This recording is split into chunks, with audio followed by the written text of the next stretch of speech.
Driving through the lovely streets of Melbourne this morning, I happened to drive past RMIT University. For those who don't know, James Wan, the director, went to this prestigious college. For those who don't know, James Wan, he is a movie director / writer, creator of horror icons such as Saw, Insidious, and The Conjuring. And for those who don't know, a movie is a series of pictures traditionally shown in 24 frames per second to give the illusion of movement that a collective of writers, producers, composers, and much more bring it to life. James Wan, arguably the most impactful horror director of the 21st century, only leaving the genre twice for The Fast and the Furious 7, and then the bright, colourful, funny with a slight horror element of Aquaman. I was excited to hear that he took a step back and re-enter the horror genre with his new movie, Malignant. The name alone conjures feelings of fear, unrest, despair. And I was really excited to hear about it.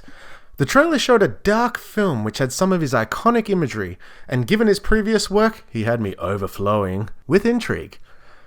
Trailers have a horrible habit of giving too much away in it, but it was really refreshing to watch this movie because I can tell you this, the trailer showed absolutely nothing. But after watching it, I'm going to tell you what I thought of it. In previous videos, I've pointed out the bad and then the good, but this video, I'm going to point out the good and then the bad. Really shaking things up here. One thing I have to point out is just how good the name Malignant is for a horror movie. But I've already kind of said that. Another good thing is, the cinematography was pretty cool. And now the bad things. One, in the past, has managed to get crisp, clean-looking horror movies that appeared to have a mega budget and made a tense atmosphere that few directors can get. Unfortunately, I feel that now he's directed 2 mega blockbusters, he tried to incorporate some of those aspects of the film into this one, and it kinda just did not belong. It's as if you were eating a Big Mac meal with silverware. It's just unnecessary. I absolutely loved the soundtrack. It was incredible. But it didn't belong in this movie. There are definitely sounds that give you a certain feeling like being watched, like Friday the 13th. And then you have those sounds that make you feel like you're being followed, like the one in Halloween.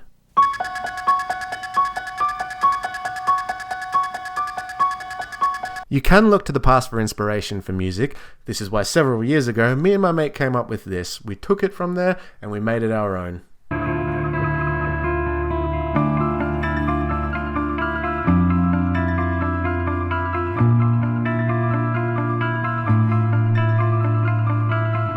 Although it might not have seemed original, it managed to suit what we were writing it for. But I'm afraid hardcore industrial music does not invoke the feelings of unrest. It just makes me want to pop X and forget I'm married.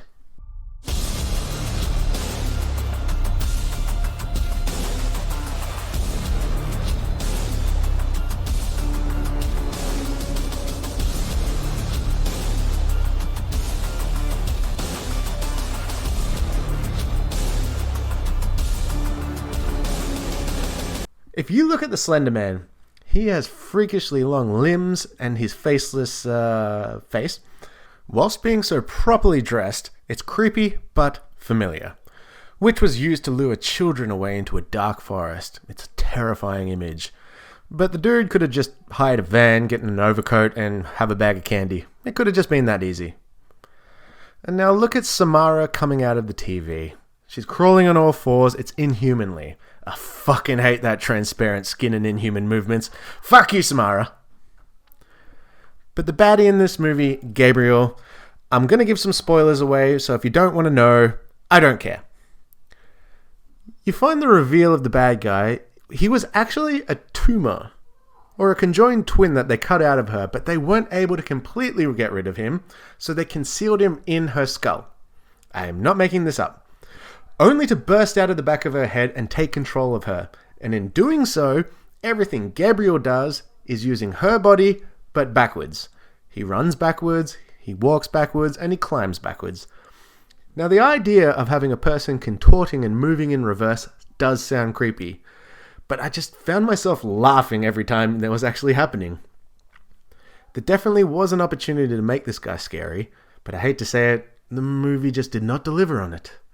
But thinking about it, I don't know if it was just the baddie or if it just felt like a horror action movie when it was happening. The camera work was going around, panning like crazy. It did actually remind me of scenes of Aquaman. And to be completely honest, Gabriel did not look good. It was crazy, it was weird, just was not scary. Although, it was pretty brilliant when he was beating the shit out of those 70s cliches. What a blast. The acting in the movie was pretty okay.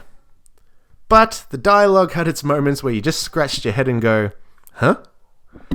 Sad story, but at the start, the lead character has a miscarriage. She's crying, but she says she always wanted a blood relative. Who she said this to her sister being like, huh? It's because she's adopted. And these are the days of our lives. I really didn't care about it. It was crappy dialogue, and the scene sucked, and so do you. And even worse, at the end of the movie, where everything has worked out, the bad guy loses, she goes to her sister and says, I always yearned for a blood relative, but I always had it right in front of me all along. Who the fuck says yearned anymore? I'm sorry, family, yes. Blood, no. Unless it was just a weird allusion to the events that just happened, considering a blood relative is on the back of her, and a relative is just in front of her. Fucking dumb. Look, I could go on about this movie quite a bit, but I can't be fucked. So, I'll just say, breaking this movie down to its individual parts, it was weird. It was laughable, it was stupid, it was not scary at all, but I still kind of enjoyed it. Kind of like watching hentai. I shouldn't enjoy it, but I do.